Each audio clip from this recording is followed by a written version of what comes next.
प्रिया जी, आप देख रहे हैं केएल मीडिया और ये तस्वीरें हैं करनाल के जाटवा उनके दीपेंद्र हुड्डा मीडिया से रूबरू होंगे। आप चैनल को लाइक करें, शेयर करें। कुछ कहना चाहेंगे किस तरीके से कार्यक्रम करके मजबूती करने का प्रयास किया जा रहा है? सबसे पहले तो नए साल की आप हमारे जो प्रेस के साथियों करनाल के खासतौर पे मोबाइल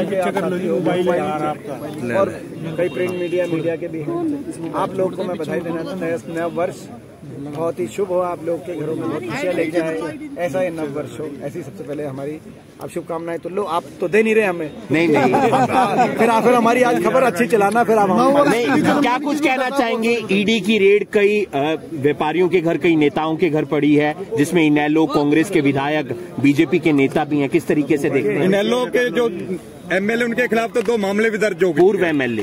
देखिए, हाँ, ये जहाँ तक हमारे कांग्रेस विधायक की बात है, उनके घर कोई इस तरह की कोई बात सामने नहीं आई है। बाकी क्या है क्या नहीं मामला हो तो पता चलेगा। तो इस बारे में जो है मैं ये कह सकता हूँ कि भाई जो जहाँ तक की जांच एजेंसियाँ हैं देश के अंदर, इनकी कार्यप्रणाली जो रही है उस पर जो है मैं समझता हूँ देश की जनता को लगता है कि सरकार द्वारा इनका दुरुपयोग किया जाता है, बार बार विपक्ष को निशाने पे लिया जाता है। इस मामले में क्या है ये सारी डिटेल आने के बाद ही पता चलेगा। सर, कुमारी सैलजा था कि श्री राम मंदिर का बीजेपी मुद्दा बना रही है, तो अनिल विज ने पलटवार किया है कि मुद्दा तो कांग्रेस ने ही बनाया है। मैडम थोड़ा मोबाइल तारीख नहीं बताएंगे। देखिए, सुनो, ऐसा है कि इस पे भी हमारा बड़ा स्पष्ट स्टैंड है कि श्री राम मंदिर हमें बहुत खुशी है कि कोर्ट के फैसले के बाद ट्रस्ट द्वारा मंदिर का निर्माण कार्य किया जा रहा है। और हमारा ये पार्टी का हमेशा स्टैंड रहा था। स्वर्गीय राजीव गांधी जी के समय जब उनकी सरकार थी तो सबसे पहले बाबरी मस्जिद के दरवाजे खोलकर और पूजा अर्चना वहाँ पर की शुरुआत की गई थी। और पूजा अर्चना की शुरुआत करने के बाद कोर्ट के अंदर जब मामला पहुंचा था तो कोर्ट जब भी फैसला करेगा इसका, वो फैसला जो है, और आज ये खुशी की बात है। और मगर भगवान श्री राम जो मैं ये कहना चाहता हूँ, भगवान श्री राम सभी के भगवान श्री राम कोई आपने जो सवाल पूछा वो मुद्दा नहीं। भगवान श्री राम हमारे आराध्य देव हैं, हम सब राम की संतान हैं। मुद्दा ये हो सकता है कि जो राम की संतान हैं उनको रोजगार मिले, ये तो मुद्दा हो सकता है, मगर वो किसी एक दल के नहीं, सारे समझ सकते हैं। पिछले चुनाव के अंदर मैं समझता हूँ देश में लगभग 40 करोड़ के करीब मत बीजेपी को मिला होगा, लगभग 25 करोड़ के कांग्रेस को मिला होगा, बाकी दलों को अलग अलग मत मिला होगा। वो 140 करोड़ भारतवर्ष में रहने वाले हर निवासी के हैं, भाजपा सीमित ना करे। वो भगवान श्री राम सभी के हैं। और भगवान श्री राम मैं कहना चाहता हूँ कि पूरे विश्व और पूरे हर पृथ्वी पे रहने वाले हर पृथ्वीवासी के वो आराध्य देव हैं, ये हमारा मानना है। भाजपा उनकी जो है उसकी उनके दायरे को जी राजनीतिक दृष्टि से करके छोटा। नड्डा जी रोड शो कर रहे हैं, पंचकुला से शुरू किया उन्होंने। वो इतने ही जो है जिनकी आस्था है, हमारी भी आस्था है पूरी। हमें बहुत खुशी है कि मंदिर का निर्माण कार्य हुआ है और हम जाएंगे भी। जब किसी हर मंदिर में हम जाते हैं तो हम उस रूप से आप और ये तो वो देश है और ये वो हरियाणा वो प्रदेश है। हरियाणा की संस्कृति वो ये संस्कृति है। हम तो अपने दिन की शुरुआत ही राम राम से करते हैं। और कोई अच्छा काम हो तो किसान अपना जब हल लेकर खेत अपना जोतना शुरू करता है, ट्रैक्टर का गेयर लगाता है, शुरुआत करता है, लेके राम का नाम आप और नड्डा जी आप अपने सवाल पूछ रहे हैं, हमारे क्वेश्चन नहीं। नड्डा जी आज पंचकुला में है। आप भी सुबह अपने जब ये माइक उठाते हैं अपनी गाड़ी में बैठते तो लेके राम का नाम ले। जी बिल्कुल, तो ये है हमारी संस्कृति। तो मैं समझता हूँ कि कहते हैं हम राम की संतान हैं ना तो कोई भगवान राम को जो है हमसे को दूर कर सकता या हमारी जो है मैं समझता हूँ आस्था को कोई कर सकता, और ये करना भी नहीं चाहिए।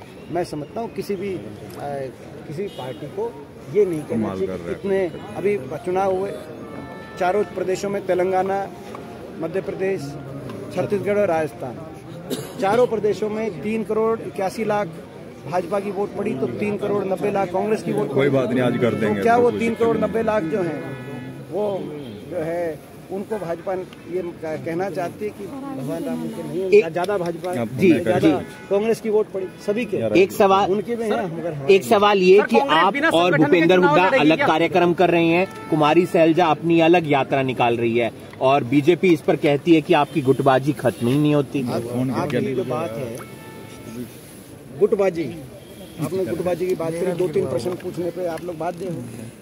गुटबाजी का प्रश्न आप पूछेंगे, भारतीय जनता पार्टी कह रही है, और अपना संगठन नहीं बनाए पूछेंगे। आप लोग कह रहे हैं जो है आप लोग मजबूरी नहीं है सर, सवाल है।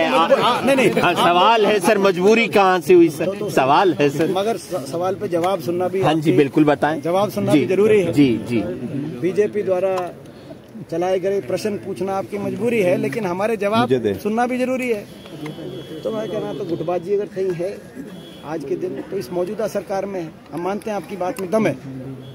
ना तो बीजेपी जेजेपी की जो है आज उचाना से कौन लड़ेगा फैसला कर दे बीजेपी जेजेपी। वीरेंद्र सिंह कुछ कहते हैं, दुष्यंत कुछ कहते हैं, नारनौल से कौन लड़ेगा ये बता दे, कप्तान अभिमन्यु कुछ कहते हैं, वहाँ के विधायक कुछ कहते हैं, दुष्यंत चौटाला कुछ कहते हैं।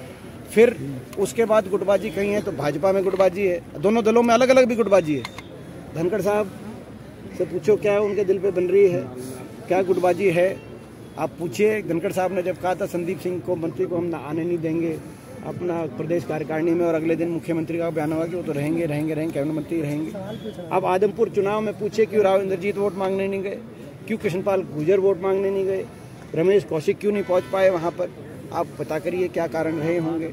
आप पता करिए कि अनिल विज और मुख्यमंत्री जी के अंदर जो है साथ बगल वाले कमरे में बैठकर कितनी बार उन पर बात हुई या नहीं हुई, फाइलें आपस में क्यों नहीं निकल रही, स्वास्थ्य मंत्रालय की सारी फाइलें ठप क्यों पड़ी थी, क्यों गृह मंत्रालय की फ्लाइटें ठप पड़ी थी, क्यों नूह के अंदर जो घटनाक्रम बढ़ी तो सीआईडी और होम गृह मंत्रालय ने आपस में बात नहीं करी, एक मुख्यमंत्री के पास एक विज साहब के पास।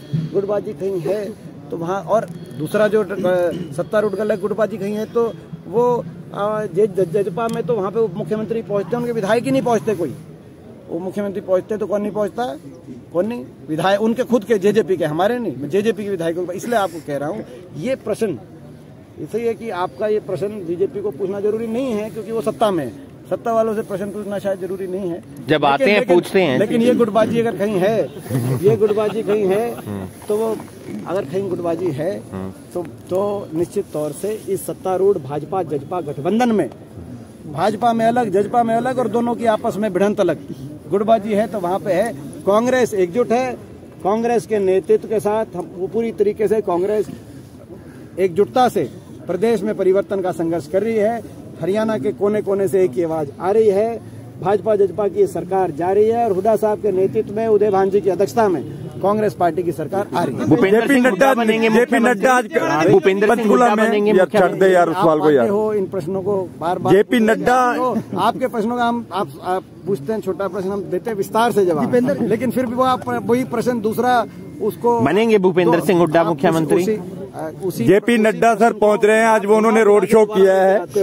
ये आपकी कला है, आपके प्रश्नों का लंबा जवाब देना ये हमारी कला है। सर जेपी नड्डा हमने बोल दिया। अब हम जेपी नड्डा ने कहा है कि हम 10 की 10 सीटें जीतेंगे। ये हुड्डा साहब ने भी कहा है, वो भी चला हुआ चला रहे हैं, वो सब कुछ चला रहे हैं हम। ठीक है, दीपेंद्र तो उन्होंने कहा कि हिमाचल में जो सरकार बनी है कांग्रेस सरकार को कोसता है। ये भाजपा जजपा की सरकार जो प्रदेश को देश में बेरोजगारी में नंबर 1 बनाने वाली सरकार, प्रदेश को भ्रष्टाचार में नंबर 1 बनाने वाली सरकार, प्रदेश को नशे में नंबर 1 बनाने वाली सरकार, प्रदेश में सबसे ज्यादा महंगाई लाने वाली सरकार, प्रदेश में वादा खिलाफी करने वाली सरकार, दलित उत्पीड़न में प्रदेश को नंबर 1 बनाने वाली सरकार, किसान अत्याचार 750 किसानों की हत्या रही है सरकार, खिलाड़ी बहन बेटियों की इज्जत को तार तार करके दिल्ली की सड़क पे घसीटवाने वाली ये सरकार जाएगी और कांग्रेस पार्टी की सरकार हरियाणा में आएगी। लेकिन सरकार दीपेंद्र हुड्डा लोकसभा चुनाव लड़ेंगे,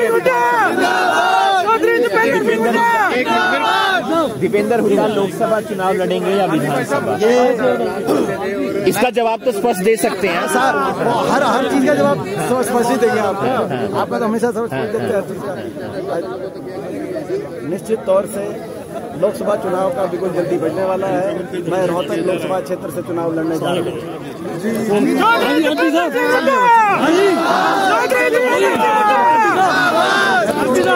प्रदीप निर्वाल जिंदाबाद।